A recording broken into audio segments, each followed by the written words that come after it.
Entrepreneurial Edge is brought to you by Business Banking from FNB, because small ideas can lead to big business. FNB, how can we help you? Hello and welcome to the Entrepreneurial Edge. I'm Chris Bishop. Now, when it comes to the computer software business, 1978 is about as remote as 1878. In 1978, it was a different world. It was a year that saw two popes. Pope John Paul was elected and died to be replaced by the Polish Pope, John Paul II. The United States agreed to give back the Panama Canal. Argentina beat Holland to win the World Cup. OPEC raised the price of oil by 14%. Well, maybe things haven't changed that much. Now, 1978 was also the year Phil Duff arrived here in South Africa to start up a software business with his brother Chris. These were the days when most people hadn't even heard of software. The company, SYSPRO'S, survived and prospered from one century into the next. Let's take a look at where the company is 34 years later.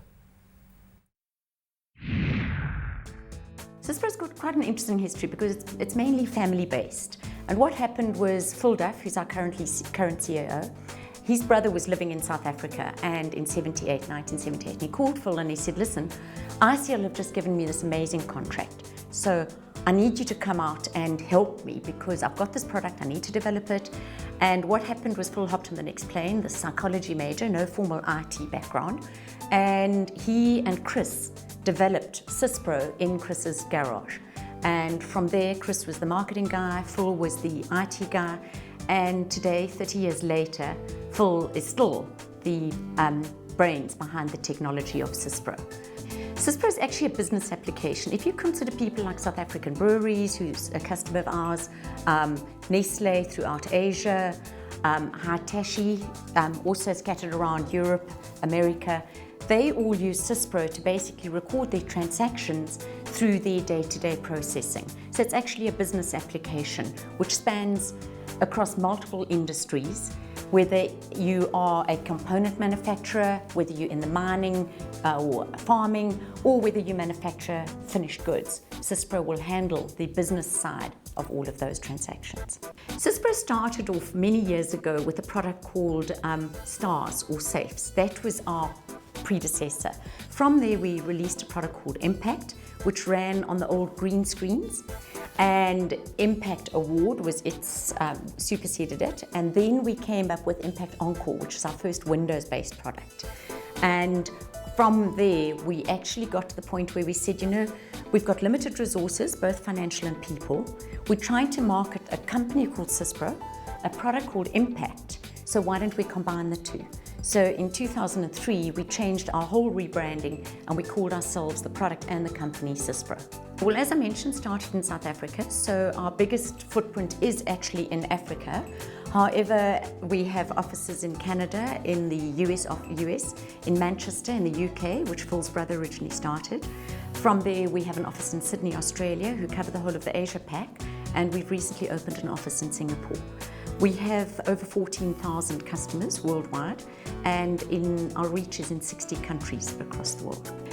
Phil's passionate about the product. Whether he's on holiday, wherever he goes, his laptop's with him, or he's got his cell phone or his iPad, he's constantly working. And it's not drudgery to him. He honestly, genuinely loves technology. And the unique thing about Phil is he'll be made aware of a new technology and he can interpret that into something that would be useful for our customers. So he's the ideas behind SYSPRO. He's a great ambassador. He loves going to the conferences and presenting the product and seeing the response he gets from the customers out there.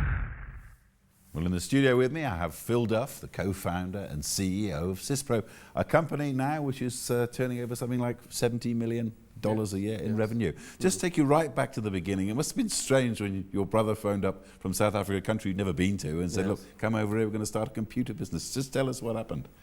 Well, I was working for Brittany Ferries, a cross-channel ferry company from Plymouth to Roscoff, and yes, he phoned me up April 1977 and said, why don't I come out to South Africa and form a computer company, something I knew nothing about, and there was obviously very early days for computers, and yeah, I decided, yes, why not, I'll emigrate, so I did, and contacted the South African Embassy. They gave me a one-way ticket and £25 in my back pocket, and off I set, rather apprehensive at the time, I seem to recollect. So when you arrived here and you finally got the business starting, how humble were those beginnings? Well, you know, that was a long time ago. And, you know, we had no concept of where it might end up. Maybe 7 or 8 years later, we had some idea of creating package software, which was sort of relatively unknown then. But in the early days, it was simply a question of creating a company and doing what we call bespoke work, meaning tailored programming around. Then it was a reasonably popular package called STARS from ICL, International Computers Limited, and we wrote around that. And we simply wrote more and more work around this product, and we realized there was a market to create more tailored approach, and it was simply unheard of. People didn't, the idea of doing recurring revenue, if that makes sense, to say, well, if you create something, why not make the same thing available to hundreds of people or thousands of people? It was unheard of. You wrote programs, and I write a few personally. I go to the next client. So the notion of taking a piece of software, am I going on too long about this? No. But this is how the whole thing started, because... So it was a bit like a suit then. You made exactly what somebody wanted and fitted, and there was nothing wrong with doing it. The tailored approach was the correct approach, but we felt there was a way of engaging a wider audience. Even in 1984 was when we came up with the idea that we should take some of the work we'd done and make it available to literally as many people as we can lay our hands on. So those days you couldn't go to the computer shop and buy this sort of software because there were no computer shops. Oh, there was no computer shop, there's no internet, there was no cell phones, there was no way of actually really distributing the software in any way that made sense. But as an entrepreneur, it must have been quite difficult for you, because surely when you told people what you did, most people, 99% of people, wouldn't even understand what on earth you were doing. Well, that's... How was that?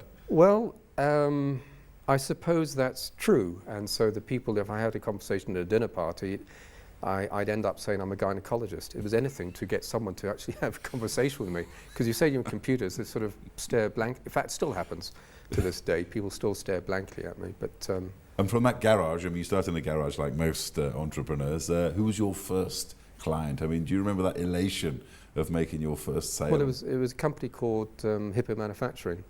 And or the Hippo, I don't know if they're still around, but they were extremely helpful. You know, you talk about entrepreneurs and how they start in the game and how do they get from a 2-person company to be $1 million, whatever it might be. Well, we were sort of unlucky at the same time. We were very fortunate to come across this company called Hippo Manufacturing. They needed some software written for them, so Chris and I, we tentatively got the job and we started writing for them. And we got very friendly with the MD, and he was extremely helpful. And at some point, when Chris and I realized the only way to write more and more software was to create it using your own machine. Well, there were no laptops. And the notion of having your own computer was like, what do you mean? Because you had to have a room this size to have a decent computer. I mean, it's huge. But we managed to persuade Pat, I can't remember his surname now, at Hippo, to sell us his current computer, and he was extremely helpful. He actually gave us on a loan, and that's really what made us starting taking off and writing more and more software. So we were fortunate in that sense, and we were unlucky in the sense no one else really wanted to help us. And that first like invoice? Banks, never wanted to help us. How much was it, and how satisfying was it? What? The first invoice. Well, it was odd, because you remember those old typewriters? You know, the things you clunk like this? The very first invoice was Chris. I remember him doing it. He was sitting next to me, and we were saying, look, we've done this work, some sales analysis program, and what do you think? I said, I don't know. I have no idea how much we've spent, a few hours or weeks, whatever, doing it. I don't know. Well, we dreamt up a figure, literally, and then we trebled it, thinking they'll never go for it. Well, they did, because they had no idea. So our first invoice, and I think we've got it framed somewhere, but it was on those, it looks like old parchment these days with this funny letters on the typewriter where you can't see the numbers. So yes, the very first invoice number 1, I remember typing the 1. Let's talk a little bit more about you and your background. Now, your father, you said, was an engineer. He worked in the shipyards in the UK. But you say your grandfather was an entrepreneur, and also he bequeathed you a cautionary tale when it comes to entrepreneurs. Tell us about that. Well, yes, you know, over the years, people have suggested, why don't I list, and why don't I invest in this and that? And I've been very cautious about doing that. And I won't forget the tale that my father told me. It was quite some years ago.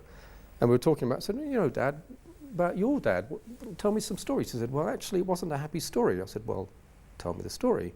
1929, February 1929, thereabouts. My father's father was quite wealthy in his own right, and he decided that it would be a great thing to invest all the money. He had a foundry or something like that, and he thought he'd sold the whole lot, and he'd invest everything, every last cent, into stocks and shares in February 1929. And by October, he'd lost the lot. Well, he had a stroke. It was a very sad story, but he had a stroke, and overnight he was paralyzed from the waist downwards, and my father had to look after him from there on in, and he was only 14 or 15 at the time. So it was a salutary lesson. I've never forgotten the story. You have to be so careful about what you'll do with your money, and it's still to this day, people do not fully understand how IT companies work.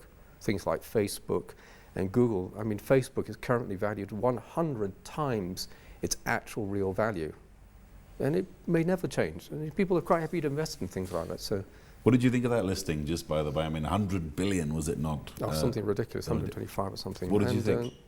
Well, I think fantastic to Mark Zuckerberg. I mean, it's sort of, well, good for him, but it's grossly overpriced for the value it doesn't really create any true value. It just connects people, albeit 600 million people. I mean, looking at Facebook now in 1978, when you were writing your programs, did you ever think something like that would happen? No. And the notion of the internet, or where you could connect computers to each computer and have things done automatically. I mean, the days when we wrote software, you had to do something. You as an operator, you would key something in and something would whir away, the lights would flash, and something magical would happen. But the notion of having these machines connected together and having something in your hand, I mean, a cell phone today has more computing power than about 10 times of the computers I used to work with in 1978. So it is a remarkable, in what, 34 years, how much the industry has changed. And if you think where we are now, in another 34 years, it's very difficult to comprehend where we're going to get to. Now we're going to talk a lot more in the second half about the market and where your company is going. But I mean, do you see this as the rest of your working life, what you're doing? Oh, absolutely. Every morning I wake up, and I don't know about your job, and you interview. You told me you've interviewed a lot of people, and you wake up in the morning, you've got another interview. Do you say to yourself, "Oh God, not another interview," or do you think, you know what? There's another interview, another interesting angle. And I wake up every morning thinking, this is the first day of SYSPRO. Does that make sense? It's almost like a startup, and I keep viewing it like that. And I don't know why I view it like that, but I view it like a company that's about to get out of the starting gate, not one that's actually quite a mature company. Well, let me tell you, as a journalist, I wake up every single morning thinking this is the next day of the rest of my life. I can tell you, I wake up with the joys of spring every day. Oh, that's good. I can tell you that for nothing. We're going to go to a short ad break. When we return, we'll find out more about SYSPRO'S footprint in Africa.